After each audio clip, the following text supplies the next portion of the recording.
people's names because they're telling private stories about themselves.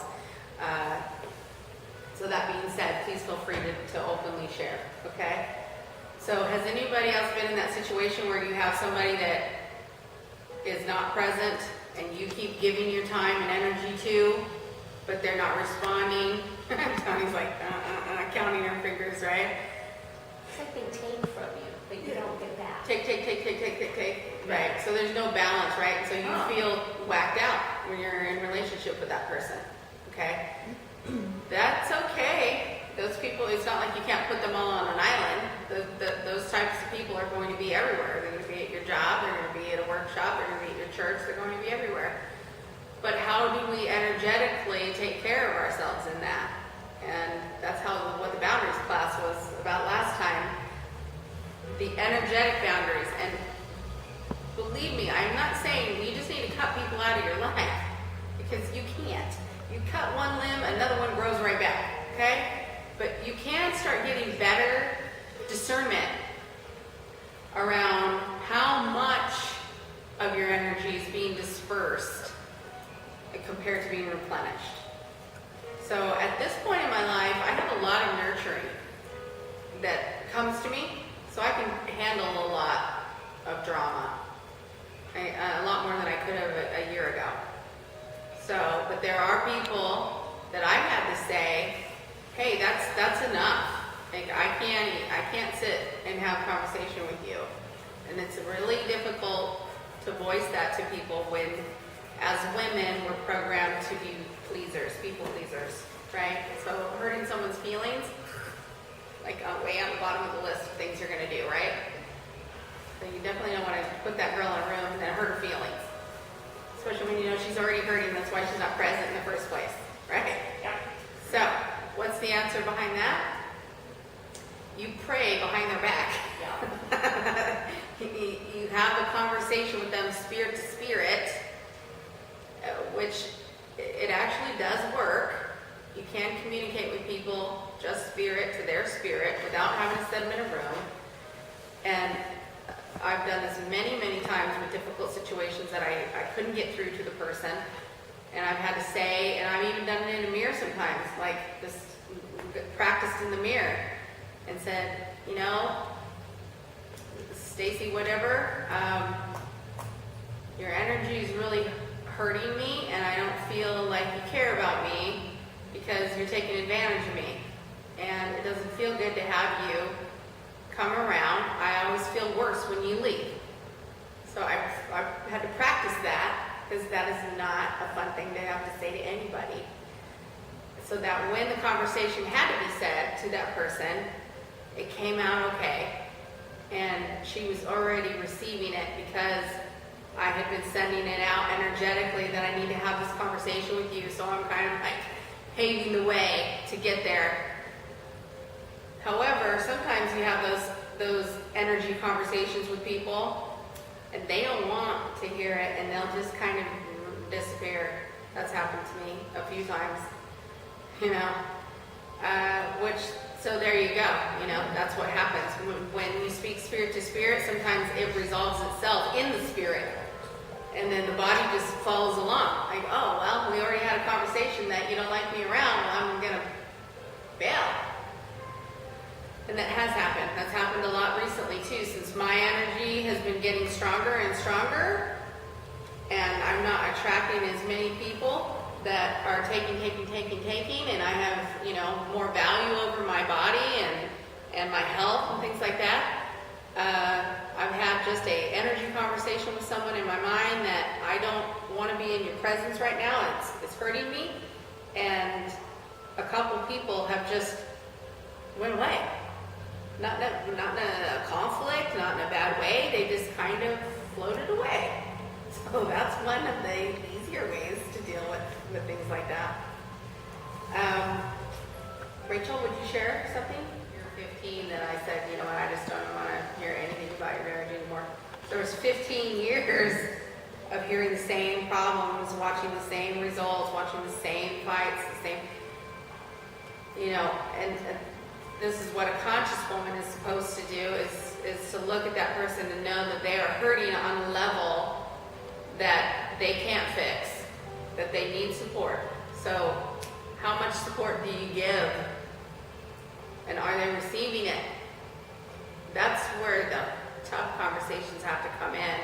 And I have set boundaries around my mom with that, and it's changed our relationship. It wasn't going to change on her end because she was the same, right? Your mom is the same. She's the same yesterday, she'll be the same tomorrow. So the relationship, if it's going to change, it's only going to change through you. So I started moving the direction of my relationship with my mom, where she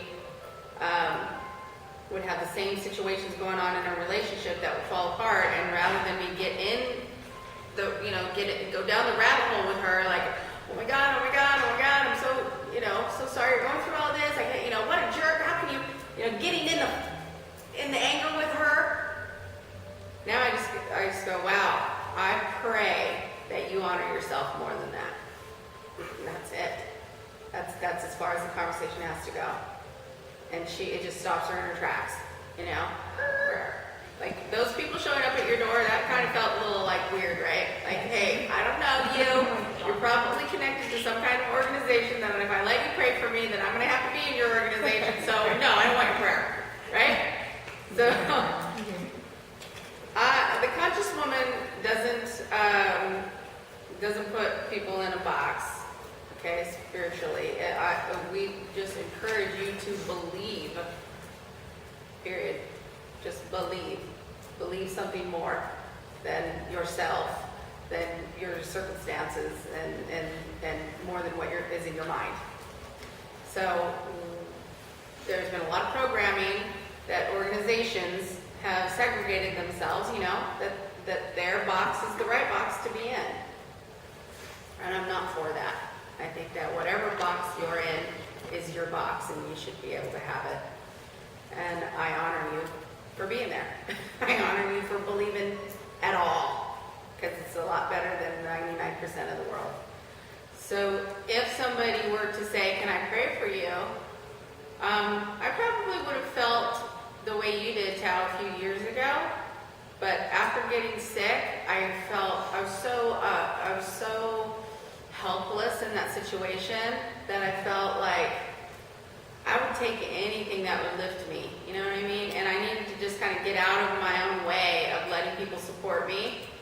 And now I just say thank you, because I've definitely seen those, heavy hitters, like, you need prayer, let's pray over you, and it can be very intimidating. And I'm like, no, I don't want you to pray over, I don't think it was, for me, there wasn't anything I wanted that I felt like I needed, because I feel like I'm in a really good place in my life. So I think that's why I felt like, oh no, there's nothing, because I have a very blessed life already.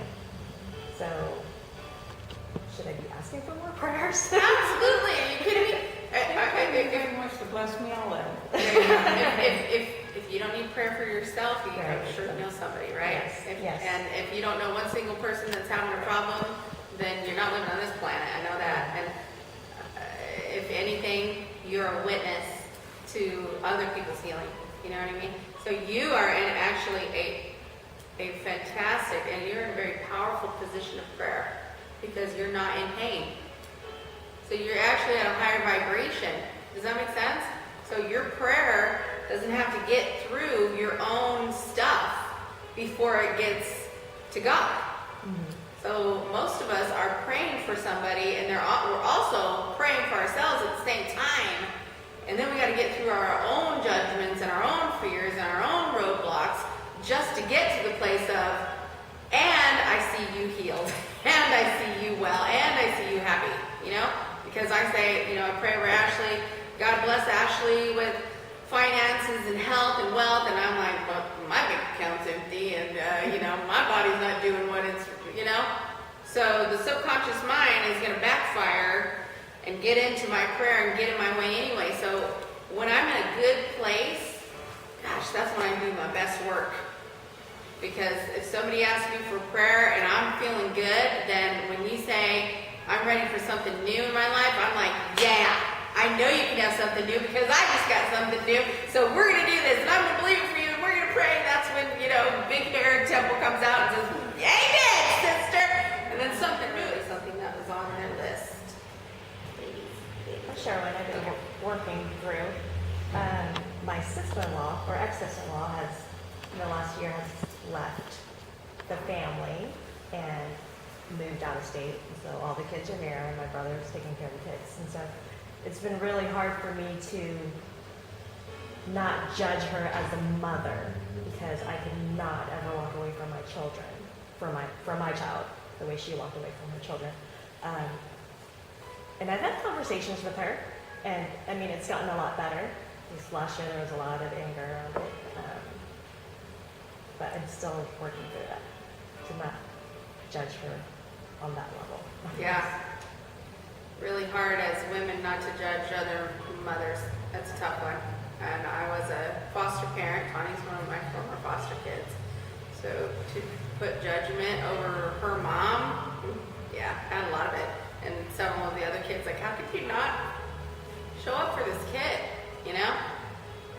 So I've been right there, and let me tell you what the energy behind that is. Because I have to say, as a conscious woman, why am I in judgment over that? So, Temple, why did I go into foster care so that I could save all these girls from their mothers? Well, that's an easy one. My mom was a whack job, and she emotionally abandoned me a lot. So I had judgment going back here in the back seat that's been driving around with me. And so then I'm projecting forward to try to bring something in to get that monster to come out so I can deal with it.